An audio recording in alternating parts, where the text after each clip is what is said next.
Look, I'm about to tell you something that sounds completely backwards, something that will make you think I've lost my mind, but stick with me, because what I'm about to reveal is why she's thinking about that guy at 2 odd AM and not you.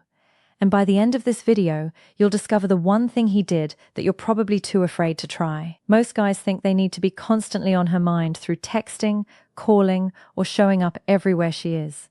They think if they just stay visible enough, she'll eventually fall for them. But here's what actually happens. She starts seeing you as predictable, safe, forgettable.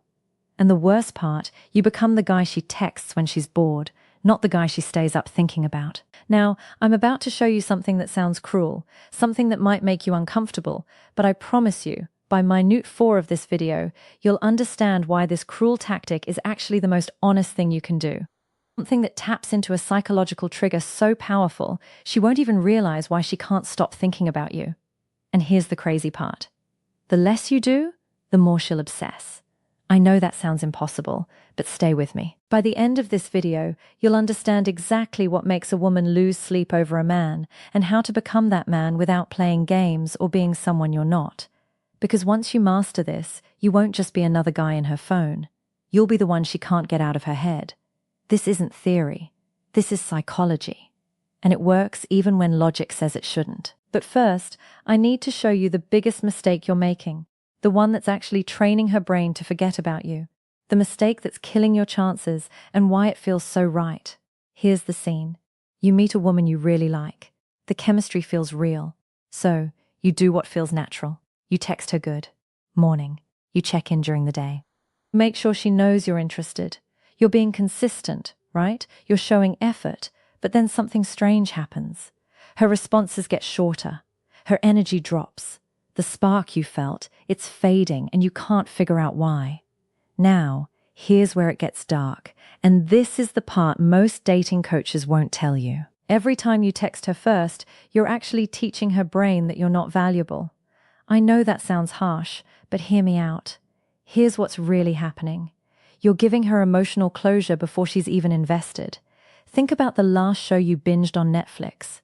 Why did you stay up until 3 or 4 AM watching episode after episode? Because each episode left you hanging. The uncertainty kept you hooked. But what happens when you finish the series? You move on. You forget about it. There's no more tension. That's exactly what you're doing with your attention. You're giving her the entire season at once. No cliffers, no mystery, no reason to wonder about you. And here's the part that's going to blow your mind. Stay with me, because what I'm about to reveal in the next 60 seconds will change how you see attraction forever. Women are attracted to emotional momentum, not emotional satisfaction. When you're always available, always responsive, always predictable, you kill the momentum. You remove the very thing that makes her brain light up with curiosity. She's not thinking about you at night because she already knows exactly where you stand. She's got you figured out, and the human brain loses interest in puzzles. It's already solved. But here's what you're really wondering. Is he seriously suggesting I ignore her? That can't work. Just wait. Because what I'm about to show you is not ignoring her. It's something far more powerful. And it's the exact technique that keeps you in her thoughts at 2 NJ 3 AM even when she's with other people. So if constant availability kills attraction, what creates the kind of tension that keeps you in her thoughts? That's where the real game begins. The one thing that makes her brain obsess. Warning, this feels wrong. Before we dive deeper, do me a favor. Hit that subscribe button and drop a like if you're ready to level up your understanding of attraction, because what's coming next? You won't find this anywhere else. Let's get into it. Here's the move that changes everything. And I'm warning you, your first reaction will be, that's too risky. But I'm going to prove to you why it's not. Create emotional gaps, not games, not manipulation. Strategic absence that makes your presence more powerful. But here's the twist nobody talks about. And this is crucial, so pay attention. The gap has to hurt you, too. If you're sitting at home, staring at your phone, waiting for her to text, you've already lost. This only works if you're genuinely busy building something bigger than her attention. Here's how this works. Stop being the first one to text. When you do text, make your messages count. Say something that sparks emotion, curiosity, or laughter. Then exit the conversation while it's still good. Don't drag it out until it dies. Leave her wanting more. Now, Here's where most guys mess this up. And if you get this wrong, you'll push her away forever. Think of it like a great song. It doesn't overstay its welcome. It ends while you still want to hit replay. Now, here's where it gets deeper. And this is the part that separates boys from men. Become unpredictable in the best way. She texts you at 9 p.m. Don't respond until the next afternoon. Not because you're playing hard to get, but because you genuinely had something better to do. She suggests hanging out. Sometimes you're free, sometimes you're not. And when you're not, you're doing something interesting. But here's the secret ingredient nobody mentions. And without this, everything I just told you is useless. When you are with her, you need to be 100% present. No phone, no distractions, pure presence. Because here's what happens in her mind when you combine absence with intense presence. She starts filling in the gaps. Who is he with? What is he doing? Why isn't he as available as other guys? That curiosity, that's the seed that grows into obsession. And now I'm going to tell you something that sounds completely insane. You need to occasionally disagree with her. Wait, what? Isn't that relationship suicide? No. And I'll tell you exactly why in the next section. The disagreement paradox. This sounds crazy, but it works. Most guys are one-dimensional. They're always nice, always agreeable, always supportive. They think that's what women want. But here's the truth. Nobody tells you. And this might make you uncomfortable. Comfort doesn't create chemistry. Agreement doesn't create attraction. You need to be the guy who challenges her, who disagrees with her sometimes, who doesn't laugh at jokes that aren't funny just to be polite. Now, before you think I'm telling you to be a jerk, let me clarify. There's a difference between challenging her thoughts and disrespecting her when she says something and you genuinely disagree. Say so, but do it with curiosity, not criticism. Interesting take. I see it completely differently, though. This does something powerful. It shows you have a backbone, you have opinions. You're not a yes man desperate for approval. And here's what happens in her brain. She starts thinking about you more because you're the only guy who treats her like an equal, not a princess. Be warm, but not a pushover. Be interested, but not desperate.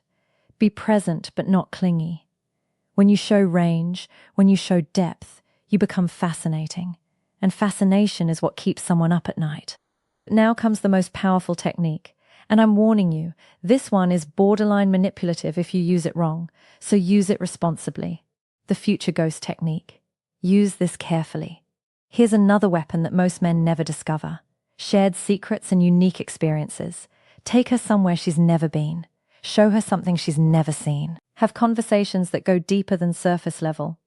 When you create memories that only exist between the two of you, you become impossible to replace. She might forget the guy who took her to dinner, but she'll never forget the guy who took her stargazing at 2 a.m. and talked about dreams and fears. But here's where it gets really powerful. And this is what I call the future ghost technique. You plant yourself in her future without committing to specific plans. We should check out that new place when it opens. You'd love this hiking trail. I know. We'll go when the weather's perfect. There's this book you need to read. I'll lend it to you next time. Notice something. You're creating future scenarios, but they're vague. They're possibilities, not promises. This plants you in her future without pressure. And her brain will keep returning to those possibilities when she's alone. She'll be lying in bed thinking, when is he going to take me to that place? Did he forget? Should I bring it up? And just like that, you're in her head at 2 a.m. But here's the critical part, and if you miss this, the whole thing backfires. You can't do this with every conversation. It has to be rare, special, unexpected. Now, here's the timeline that most guys get completely wrong. And getting this wrong will ruin everything. The timing that makes or breaks everything. When you pull back strategically, give it time. Real time. Not 2 days, not a week. Give her 2 to 4 weeks to actually feel your absence. Wait, 2 to 4 weeks? Are you insane? She'll forget about me. That's what you're thinking right now, isn't it? But here's the truth. If she forgets about you in 2 weeks, she was never interested to begin with, and you need to accept that. But if there was real chemistry, if you created real memories, she won't forget. She'll wonder during that time. Level up. Hit the gym harder. Learn something new. Expand your social circle. post moments that show growth. And here's the psychological trick that makes this work. When you come back into her world, you're not the same guy who left. You're better, more centered, more attractive. She sees your transformation and thinks, did I miss my chance with him? And that transformation, that's what makes her realize what she almost lost. But here's what you're probably wondering. What if I do all this and she still doesn't care? Then you have your answer. And you saved yourself months, maybe years of chasing someone who was never going to choose you. The bigger picture. Why? This changes everything. Listen, this isn't about making her chase you for your ego. It's about understanding that attraction isn't logical. It's psychological. And the psychology is clear. People value what they have to work for. They obsess over what they can't fully have. They think about what's uncertain. When you master this, you're not just getting one woman to think about you. You're becoming the type of man that naturally creates attraction wherever you go because you're not seeking validation. You're not desperate for approval. You're building a life so compelling that people naturally want to be part of it. And that's when everything changes. But here's my final warning, and this is important. Don't use these techniques to manipulate someone into loving you. Use them to filter out people who aren't genuinely interested. Use them to become a more attractive, more confident version of yourself. Use them to stop wasting time on people who don't value you. Because at the end of the day, the goal isn't to trick someone into thinking about you. It's to become someone worth thinking about. If this resonated with you, drop a comment with the word obsession so I know you're serious about this journey. Hit that subscribe button and turn on notifications because this is just the beginning of understanding female psychology at a level